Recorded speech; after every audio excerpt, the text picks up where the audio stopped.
今天说一下 PS 无痕迹换脸。很多人说换脸除了恶搞没啥用，但是可以用在这里或是这里。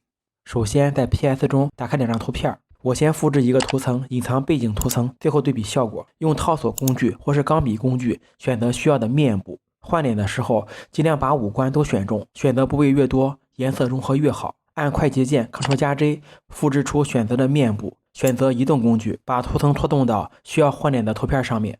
降低一下不透明度，这样可以更精准的对准两图的五官。按快捷键 Ctrl+T 打开变形，缩小图片，再稍微歪一下，微调五官的位置，最后把不透明度改为100%。点击图像，调整匹配颜色，圆选择背景图片，图层选择合并的，调整建议颜色强度、明亮度，让新面部跟背景图片颜色尽可能接近，最后点击确定。按住 Ctrl 键，单击新面部图层，获得选区，点击选择修改收缩。收缩量选择20，这个数字不绝对，不要收缩太多，把五官给排除了。选中底部原图，按 Delete 键删除选区，隐藏上面图层，可以看到原图人物面部被删除。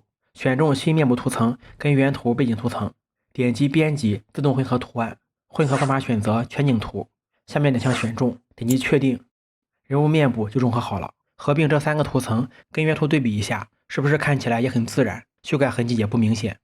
感觉视频对你有帮助，就点赞评论支持一下吧。